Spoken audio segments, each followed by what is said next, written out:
Well, welcome to this edition of Conversations and Connections, the official podcast of the Family Crisis Center of East Texas. I appreciate you joining us today. My name is Stuart, the Prevention Coordinator for the agency. And with us today, we are talking with Dr. Bob Choat, who is one of our counselors here at the agency. Dr. Choat, thanks so much for...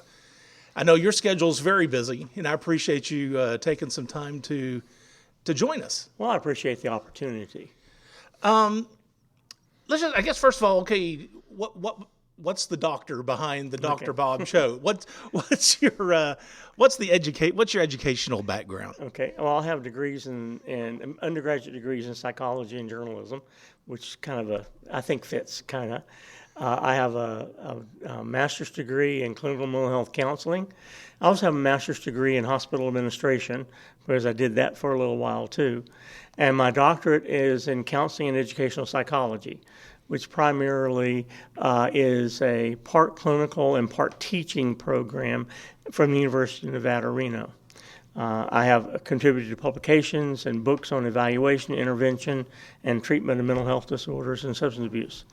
So that brings you up to that. Well, you sound like you do sound like you're qualified then for what we're going to talk about today. Well, just I guess first of all, if you don't mind, just kind of describe your role here at the Family Crisis Center of East Texas. What's your role with the agency? Well, I do primary mental health care for both adults and children in the area of domestic violence and sexual assault.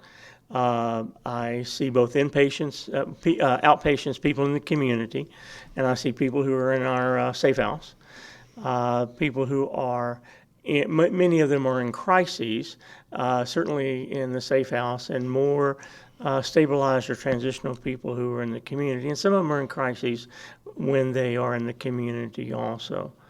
I supervise counselors in training and licensed professional counselor associates who are providing services in our 4 or 5 different locations.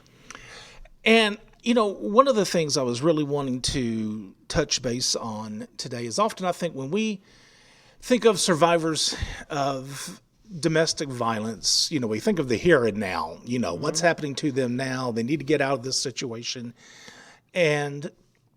But really, as a survivor of domestic violence, what kind of effect does that have on a person, I guess, long term? When we're talking about after everything's done, they're away from the abuser, they've gained their independence and everything.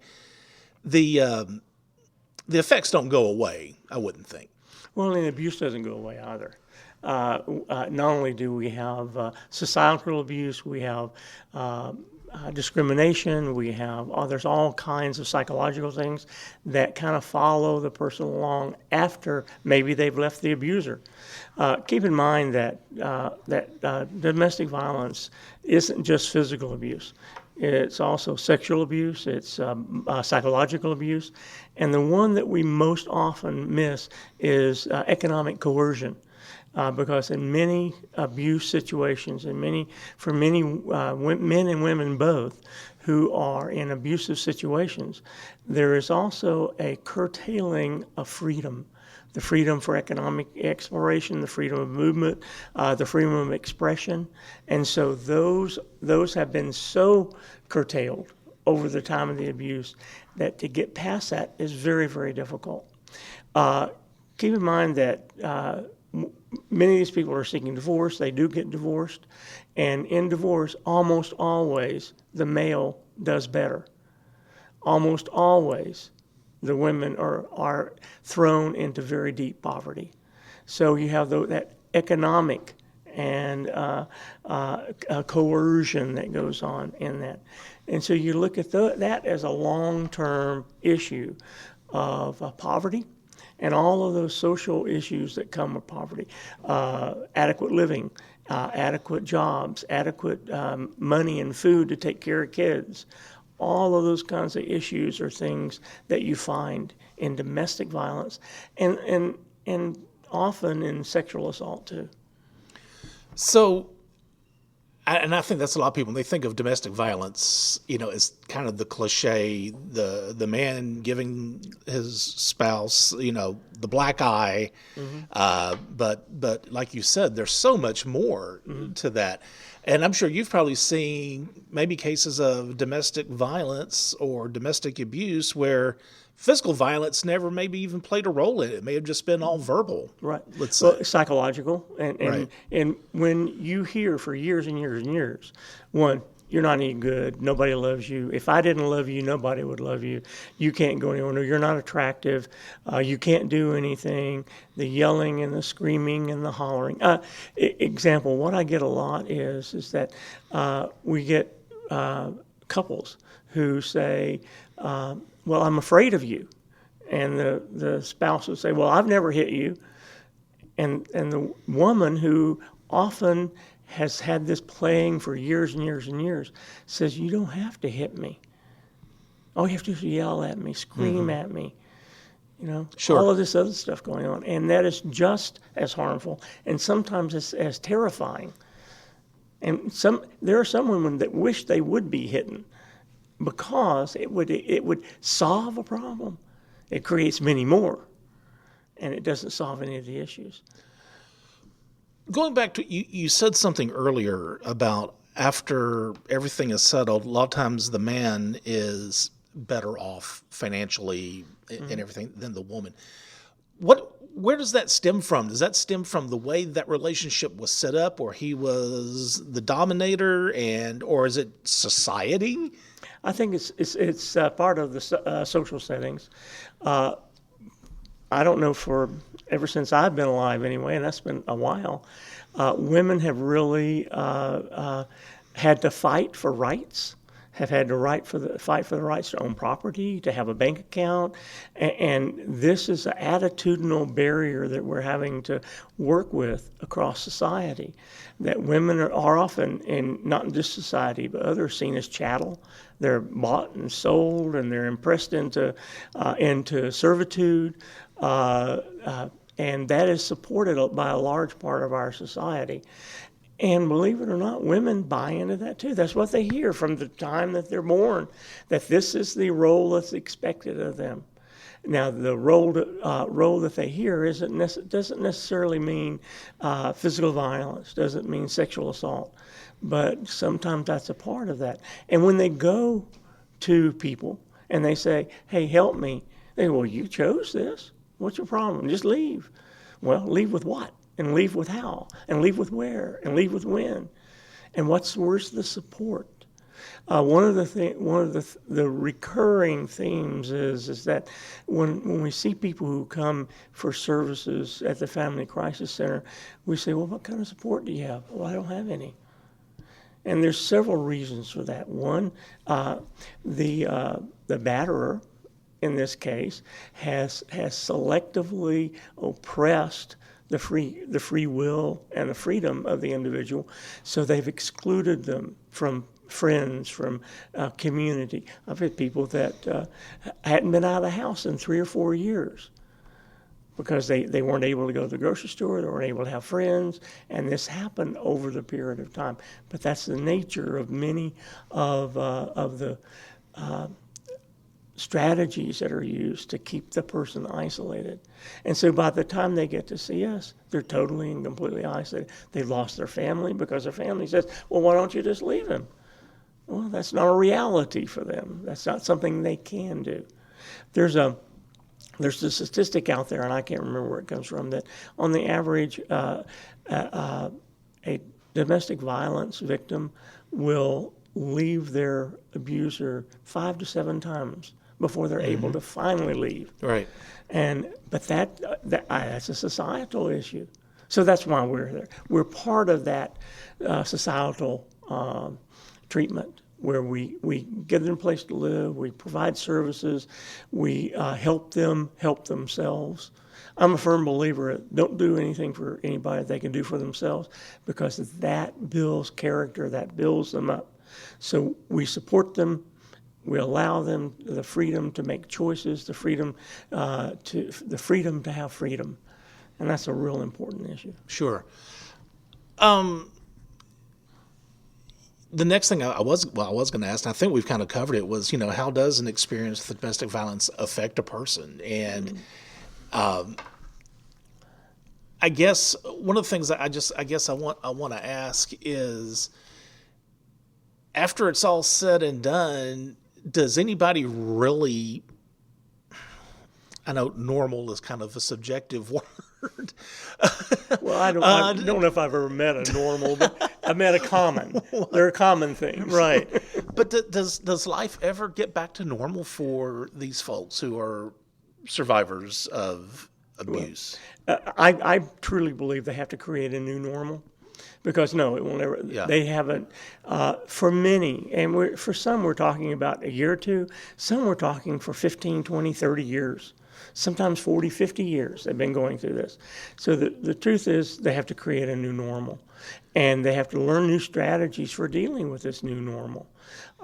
When I started this 47 years ago, I've been a counselor for 47 years. So when I started this, the belief was that there was something wrong with the woman who was in the relationship, that somehow her picker was broken or something. We've come to realize that it's much more complex than that.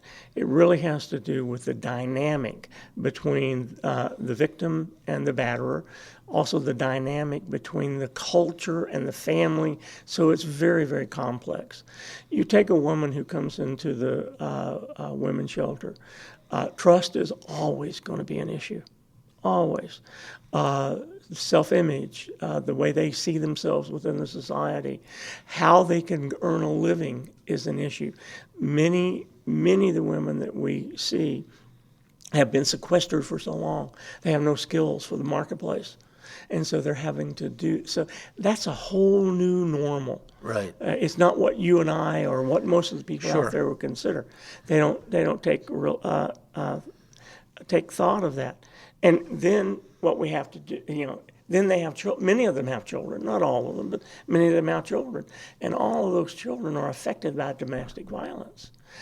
They learn ways of relating to their family and to other children and to society as a whole that at the time were necessary for survival, but for the long time it's not. That's what we have with people who come for services. They have adapted ways of survival that won't work anymore. They're not productive. They don't get them what they want. So we have to start over and create and train and counsel through learning new ways of being. I tell the folks that they don't come there to figure out everything, to figure out why and the hows and the things like that. What they come there is to expand themselves, to include themselves in a new type of being, because they want to be free. They want to be able to be independent. That's often a really important goal for many of the folks. But to be independent, they have to learn new ways of being, right. New ways of addressing that. We've talked about society having an effect on how a survivor copes, I guess. Do you see a difference in your years of practice? Do you see a difference in people in a rural environment versus a more of an urban environment? Oh, by far. There are a lot less options in a rural environment. A lot less facilities, a lot less services, a lot less mobility. You take somebody, and I'll pick one out, Shelby County. Shelby County, much of it is very rural. And if you don't have a car, you don't have gas, you don't have money, where are you going to go? There's no options for you. Even in Nacogdoches, which is relatively rural, Lufkin, that's relatively rural, there is limited resources there to address many, limited jobs, limited opportunities. Sure. Bus service and to get from place to place. Most of where we need to work is over there, and I'm here, and how do I get there? And how do I have my 3 or 4, 5, 6, 7 kids taken care of? Well, I'm doing that. And so the services, just the availability of services is considerably less, and the number of people in order to help with that. There's also, I think there's some societal attitudes in a rural environment that are different than an urban environment, where there are more volunteers, there's more people to be there at service to folks, and that really makes a difference. Let's talk about the kids. Okay. When we talk about survivors of domestic violence, besides the person who was actually the recipient of the violence that we're talking about, obviously it can affect others besides that survivor. That's correct. Many of the kids are very traumatized. Keep in mind that many of the children are physically abused also. They have either by self or others. There's a high instance of sexual abuse, high instance of alcohol, drug use. There's some, and the social support really isn't there for them. We do a great job, and the schools do a great job in ferreting that out. But there's only a limited amount what they can do. The kids goes up at school, and it's not always a black eye. It's not always a mark on the body. Right. Often it's a black spirit. Is that the soul of that child has been damaged. And so they carry that around with them, and they act out, they're combative, all of these things they're depressed, and children act different than adults when they're depressed. Little children tend to have somatic issues, and teenagers tend to be angry all the time. And we say, well, what is their ADHD? Well, we need to give them a pill. And the truth of it is that many of these children that we find in school are acting out and are identified because they're suffering from trauma, complex trauma, because many of them will have sexual assault in their past, physical abuse, psychological abuse. We've had people in our shelter that have moved around. They're in school. They're into 5 to 7 schools a year. They're educationally deprived. They're socially deprived. They're lonely. They're alone. And so that all creates this atmosphere of failure to thrive within our society. And so there are long-term effects of that. Yeah. And I've always heard, and by all means, I do not have a psychology degree, but you've always heard that children who grow up in that environment are probably going to mirror that when they get to be adults. Well, they certainly mirror what they learn, and they mirror the model of child rearing, and parenting is something that's fundamentally skewed within domestic violence, because they don't learn the good practices. They don't learn how to use effective discipline. They learn from who they learn it from, and sometimes what they learn is a slap upside the head is what you do. Well, that promotes that later on. Yeah. That promotes. We get young children who are treating mom just like dad treated her, because they've learned that at the foot of the master, and the master batterer is what we're talking about, the person that degrades and demoralizes, because that's how they make themselves feel good. And so those kind of things get translated to the children. They learn how to treat mother. They learn how not to listen to her, how to denigrate and degrade her as a human being. And they blame her for everything that's wrong. And then they blame one another. And then they blame the teachers. And then they blame, and they blame, and they blame. And taking responsibility is very difficult. What about other members of the family who may not even be in that environment? I mean, like, let's say the survivor's extended family, their siblings who may not be under that same roof, but maybe see the effects of the abuse that person has been subjected to. Well, it scares the living daylights out of them because they feel like they can do nothing about it. They can't change it. And when they talk to their family member, and the family member says, "No, no, I'm not leaving. I know." Here's the interesting thing.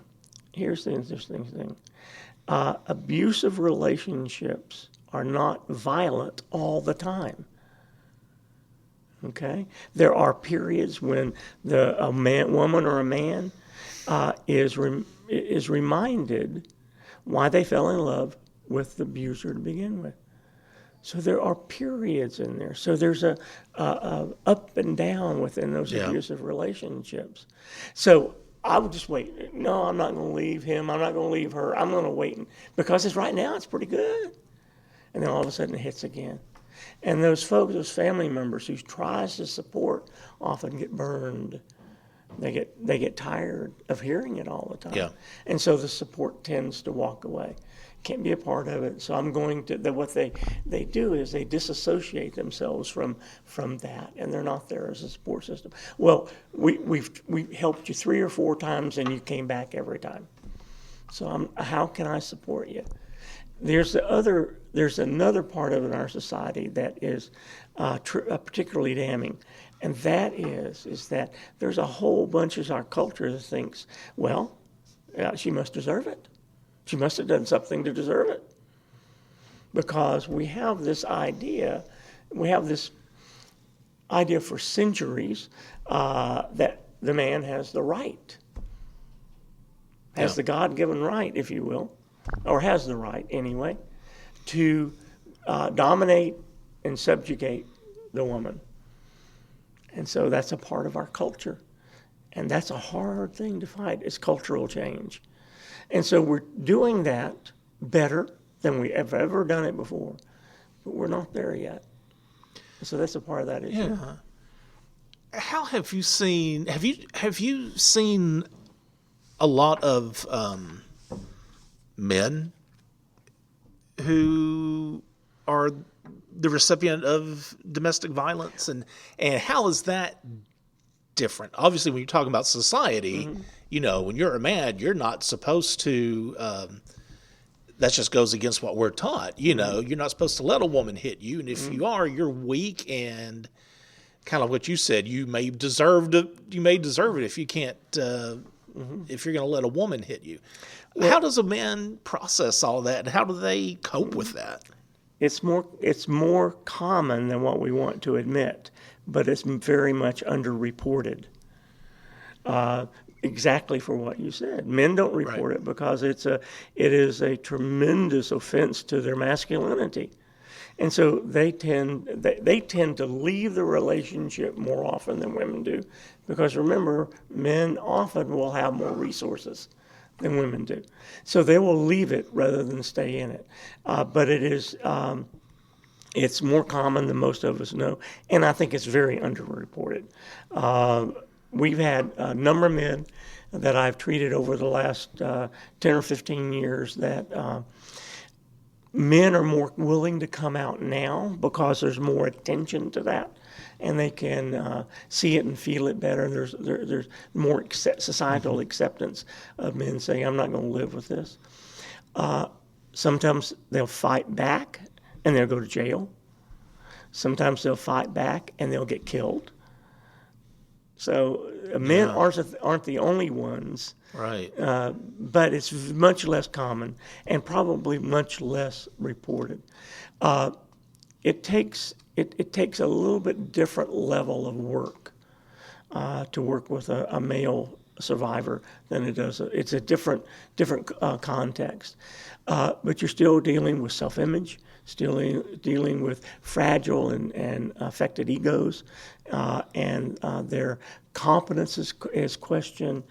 And so it really plays a different role in their lives. Something that I've let me go back. First of all, does any example just stand out? I don't know if you've been asked this before, to think of like a success story of someone that you've treated or I don't know if treated the right word, who you've seen, and I apologize for that. Someone that you've seen, does a particular story just stand out of someone who's just been very successful and has overcome all odds to get their life together and lead a new normal life? Yes, very much so. There's been a number of very, very successful folks who have come through my attention over the last 2 or 3 years anyway.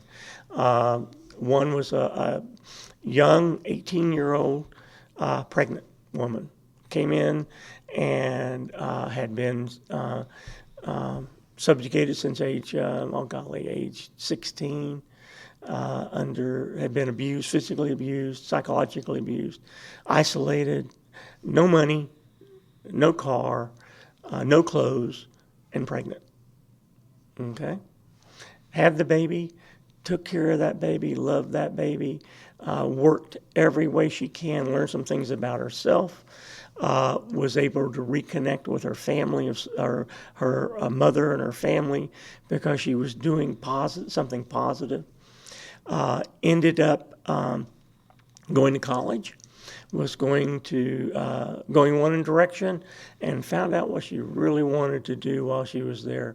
Went through the training program, took her baby, got a job making something like $60 an hour, and in a man's world, and is being extremely successful. Awesome.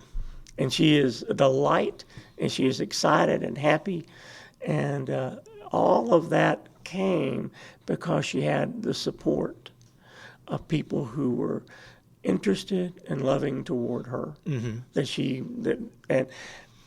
No one had shown her that, but she took it, ran with it, and did a great job.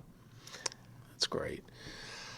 I always try to ask, and I've asked this before with different mental health professionals, and I want to ask you this. As much stuff as you see that is just so wrong and negative, as a person, as a human, at the end of the day, what does Dr. Choat do to decompress and to, I guess, not carry all of this home at the end of the day? What do you do? Well, that's interesting. You should ask that. One of the things that I do for volunteers is that I talk to them about compassion fatigue. And compassion fatigue is similar to PTSD, where you have a traumatic event, but traumatic events tend to happen all at once. Compassion fatigue is something that builds up over time, and it's when your level of caring can end up hurting you. And one of the things you learn, and we try to teach people how to mitigate this, is that you learn how to leave it at the work. You leave it there. That you're not there's no way that you can take care of everything for everybody. So you take a look at what you can do. But what you do is you be healthy. You eat good, you get rest, you exercise, you take vacations, you take time off. You come to a realization that you can't fix everything for everybody.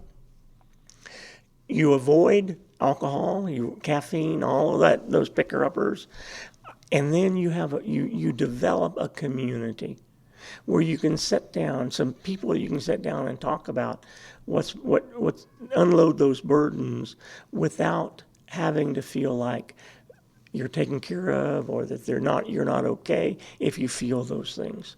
The real issue, and this has been an issue, been researched since the 1970s. This issue of compassion fatigue, that it's referral stress.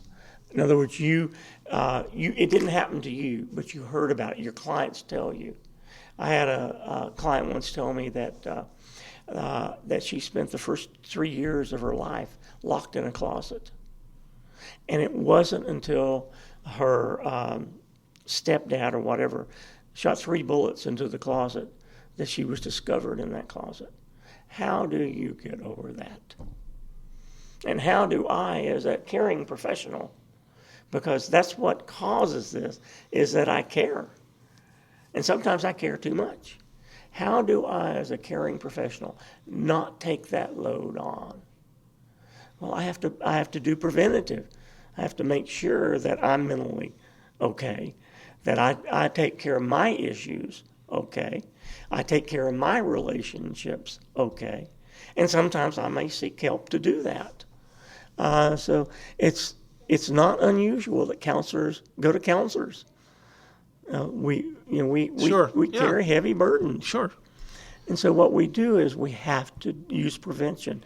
We have to have a caring community. We have to eat well, sleep well, exercise, do all those good health things so that we can be okay.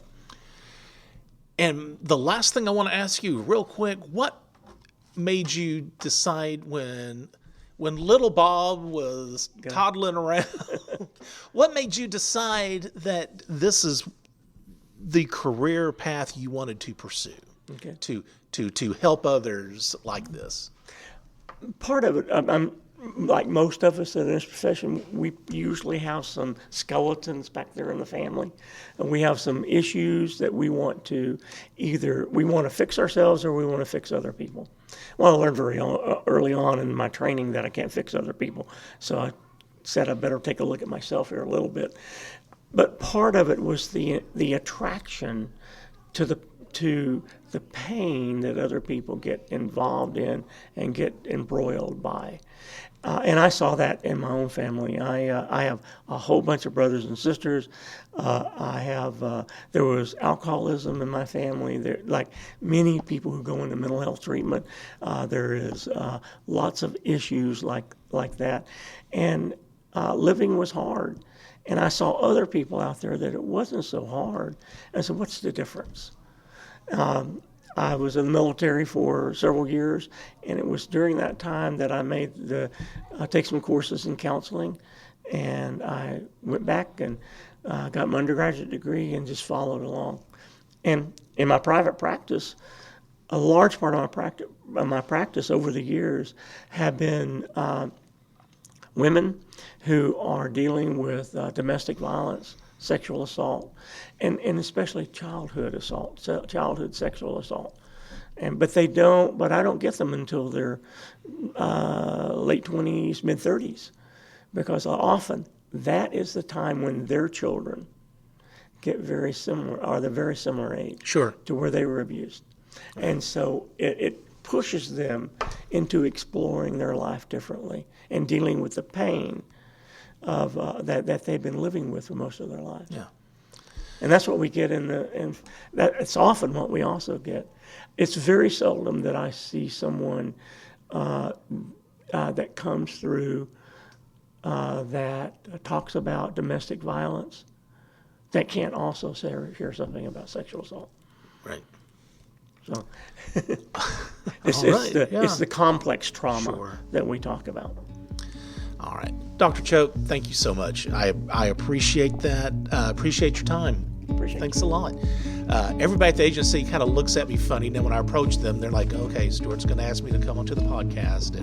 But you were very eager, so I appreciate that. And that's all the time we have for today. If you would like to contact us regarding Conversations and Connections, you can do that by emailing us, and that email is conversationsandconnections@fccet.com.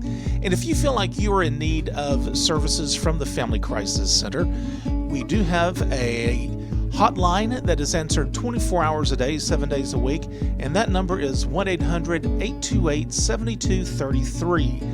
Again, that number is 1-800-828-7233. And remember, as always, be the voice, if not for you, for someone else.